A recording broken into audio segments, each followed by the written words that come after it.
आपने राज्यसभा का चुनाव लड़ा, तो इतने बहुत कम समय में कि ज़बरदस्त फाइट थी, क्या कहना चाहेंगे? पहले तो आपके सभी दर्शकों को नमस्कार। अभी हरियाणा प्रदेश में 2 राज्यसभा सीटों का इलेक्शन था। पूरे भारत में 37 सीटों का इलेक्शन था। तो इस इलेक्शन में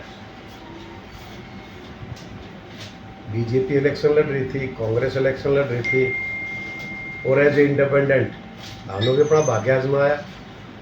और राज्यसभा के इलेक्शन में इतना ही समय लगता है और इतना ही समय मिलता है, तो उसमें हमने जनता जनार्दन के बीच में जाना था, अपनी बातें कहनी थी। और जनता जो कि जनार्दन रही, यहाँ तो वो भाई थे जो एक 90 की संख्या में हमारे भाई बहनें जो विधायक हैं उनके पास पहुँचना था। तो इलेक्शन में फार्म भर दिए, इलेक्शन शुरू हो गया और सभी के पास जाके वोट की अपील की। और जैसा कि आप जानते हैं, आपके सभी दर्शक भी जानते हैं, कल रात को उसका परिणाम भी आ गया और फैसला भी हो गया। हमारे भाई करमवीर बोध जी एक वोट से हरियाणा प्रदेश में दूसरी नंबर की सीट पर राज्यसभा के सांसद बन गए। नालो जी, एक तरह से ये कहना था कि आपने इतनी ज़बरदस्त फाइट दी कि आप संसद को जैसे मानो हाथ लगा के वापस आ गए, तो इस पे इसके राजनीतिक मायने क्या हैं, क्या कहना चाहेंगे? देखिए, इलेक्शन कोई भी हो, छोटा हो बड़ा हो, विधानसभा का हो चाहे पंचायत मेंबर का हो, वो एक अलग तरह का इलेक्शन है। राज्यसभा का एक अलग तरह का है। तो इसमें सभी साथियों के पास किए, जिसका आशीर्वाद मिला उस आशीर्वाद के हिसाब से ये परिणाम आपके सामने आ गया।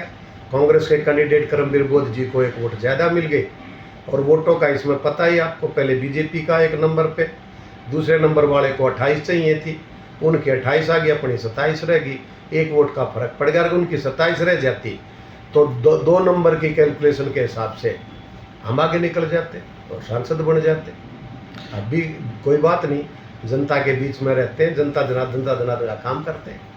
अच्छा, ये अचानक मतलब कैसे योजना प्लान बना, आपने मन बनाया कि राज्यसभा चुनाव लड़ना है, और पार्टी की तरफ से था या व्यक्तिगत प्रयास किया? देखिए, राजनीतिक आदमी 24 घंटे 12 मास जनता के बीच में रहता, इलेक्शन आते रहते हैं, इलेक्शन लड़ते रहते हैं। कोई इलेक्शन छोटा नहीं, कोई बड़ा नहीं होता।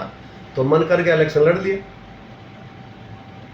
तो जिस तरह का जैसे बीच में काउंटिंग रुक गई थी, तो जिस तरह कांग्रेस के 37 विधायकों में से 28 वोट ही कांग्रेस को मिले, बाकी क्या आपको भी कांग्रेस के विधायकों ने वोट दिया है?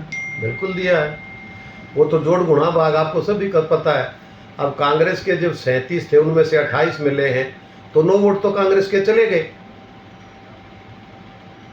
तो बाकी उस बात का तो कांग्रेस ध्यान रखेगी। लेकिन जहाँ तक काउंटिंग रोकने की बात थी, वहाँ पे जब पोलिंग खत्म होने के बाद आरओ वगैरह बैठते हैं, असिस्टेंट आरओ बैठते हैं, ऑब्जर्वर बैठते हैं, तो सारी की सारी वीडियो चेक की गई। उन वीडियो में कुछ जो संदिग्ध नज़र आई, और उन संदिग्ध में हमने कंप्लेंट की। तो कंप्लेंट की तो 2 आदमी ऐसे संदिग्ध मिले, उनके बारे में इंक्वायरी की गई, चेक किया गया। एक बीजेपी से था, 2 कांग्रेस से थे जो वोट डालने वाले थे। तो उनके सबका चेक किया गया। एक का तो यार उन्होंने कैंसिल कर दी, बाकी ऊपर भेज दिया। ऊपर से जो भी फैसला होके आया वो दोनों के दोनों पास कर दी, जो कि गलत बात थी। अनिल विज जी की जो वोट थी बिल्कुल क्रिस्टल क्लियर थी, मैंने सारी वीडियो देखी थी। वो कोई ना तो उनकी तरफ भूपेंद्र हुड्डा की तरफ देख रहे हैं, आके अपने आदमी को अपना वोट दिखा रहे हैं, और वो क्लियर भी कर दी उन्होंने यहीं की यहीं।